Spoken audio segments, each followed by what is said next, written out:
Silk Road, Art and Archaeology. Cross-cultural evidence. In the ruins of the ancient Roman city of Pompeii, which was destroyed by a volcano in the year 79 CE, a mirror was found. It had an ivory handle in the shape of a female fertility goddess. The mirror was found in the tomb of Li Xian, a Chinese military official who died in 569 CE. Archaeologists found a water pitcher in the shape of a vase. The pitcher had a combination of different styles. The shape was from Persia, today's Iran. Many details were from Central Asia, and the figures on the side were Greek stories from the Trojan War. In the Japanese city of Nara, the 8th century Chosoin treasure house holds thousands of exquisite objects of great beauty, furniture, musical instruments, weapons, fabric, and military armor. These objects come from what is today Vietnam, Western China, Iraq, the Roman Empire, and Egypt. Clearly, long before the globalization of our modern world, trade was going on between very distant lands, and the objects tell a story about a place and time. What was the Silk Road? From ancient times, cultures have influenced each other along the famous Silk Road, although it was not truly one continuous road. Instead, it was a 5,000-mile series or network of trails that connected East Asia to the Mediterranean. In ancient times, it was never called the Silk Road. The term Silk Road was coined in the 19th century by a German explorer. He was thinking of one of the goods that people in the West found especially desirable, silk fabric from China. For centuries, the Chinese kept as a secret the way in which silk is produced. They exchanged this fabric for Mediterranean grass, whose production was also kept secret by the Romans. However, merchants also moved many other goods along these trade routes: spices such as cinnamon, musical instruments, tea, valuable stones, wool, linen, and other fabrics. Ideas and knowledge also moved along the Silk Road.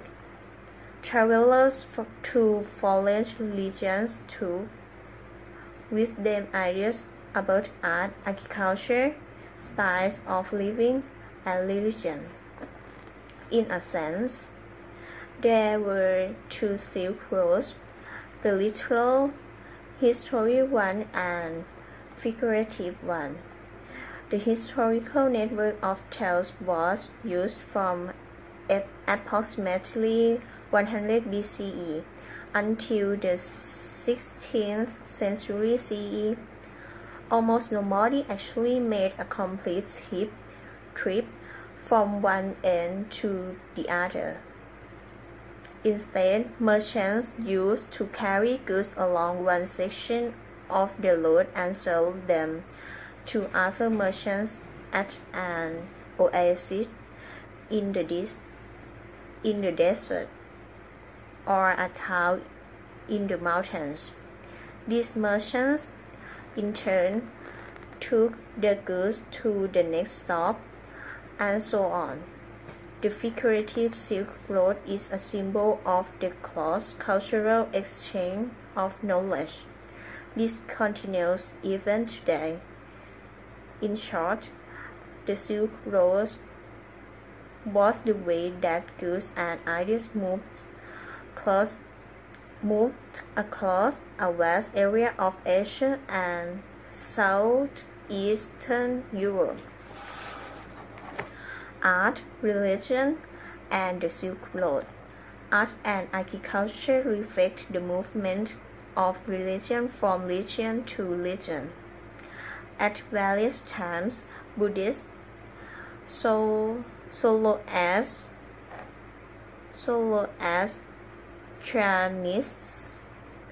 Judaism, Christianity, and Islam, among other religions, spread along the Silk Road.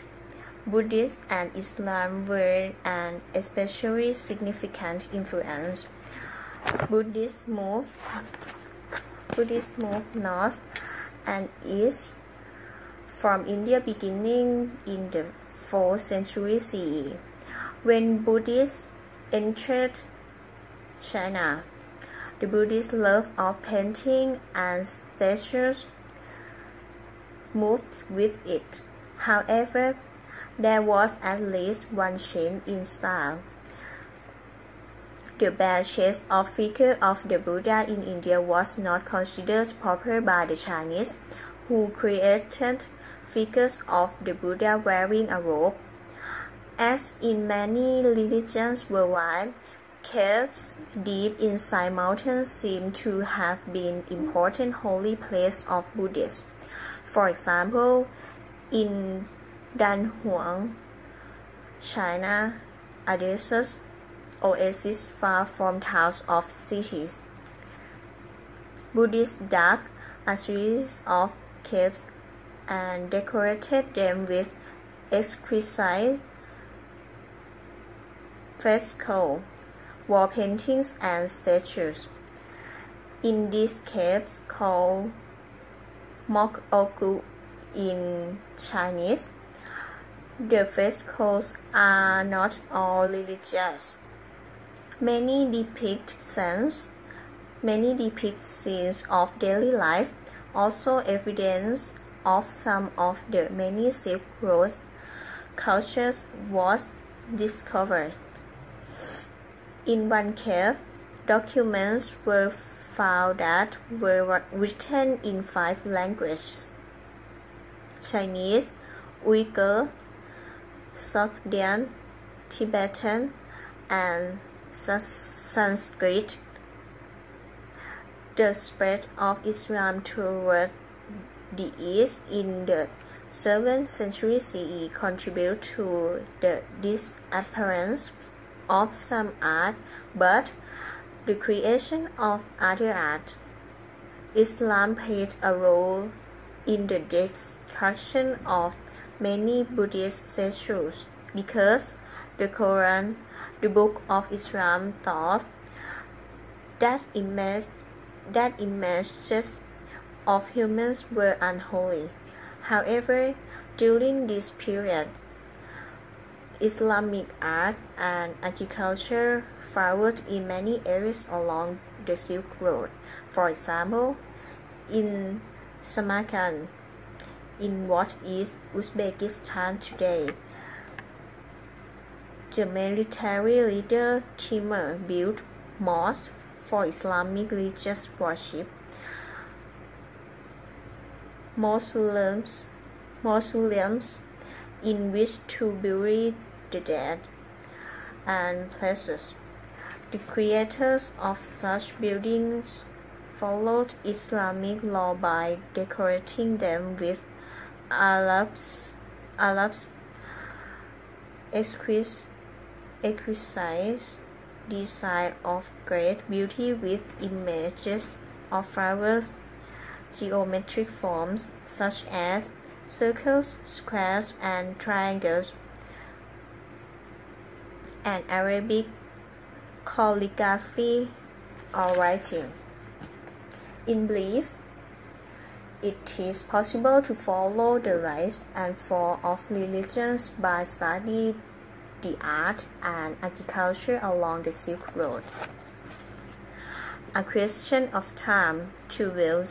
Most historians have dated the Silk Road from about 100 BCE, when the Chinese Emperor Wu Di first sent a representative, General Zhang Quan, with a caravan of 100 men on a long, dangerous trip.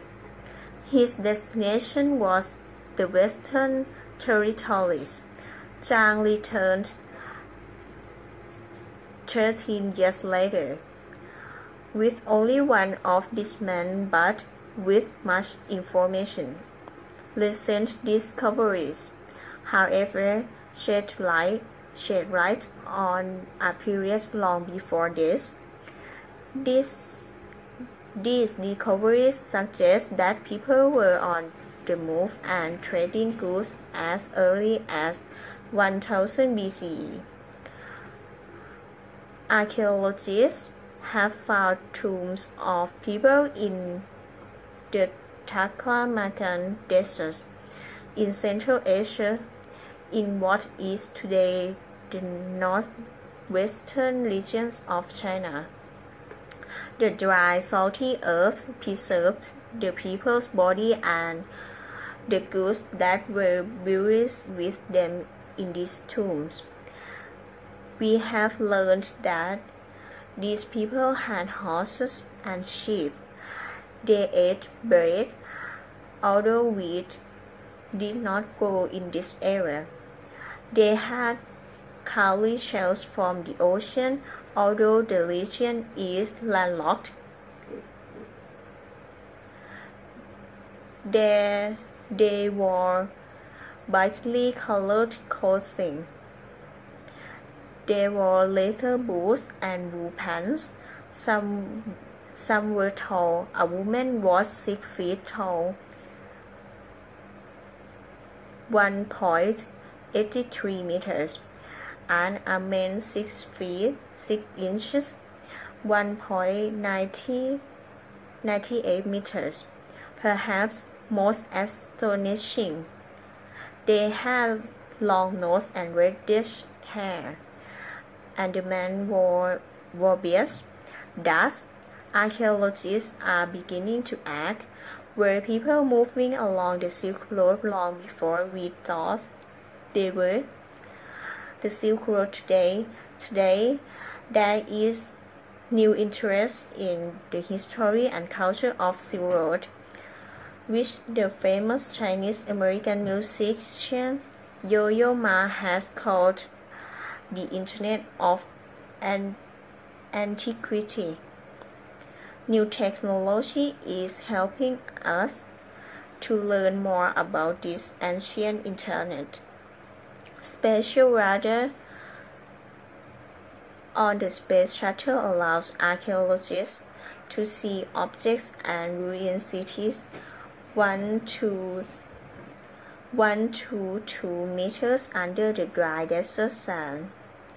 For example, tourists now come from all over the world to follow the old trade routes, and people with a love of art and culture want to make sure that the customs in the vast region do not die out as the world modernizes. To this end, Yo-Yo Ma has founded the Silk Road Project, which encourages the living arts of these traditional lands. The result is that the people along the ancient Silk Road continue to learn from each other.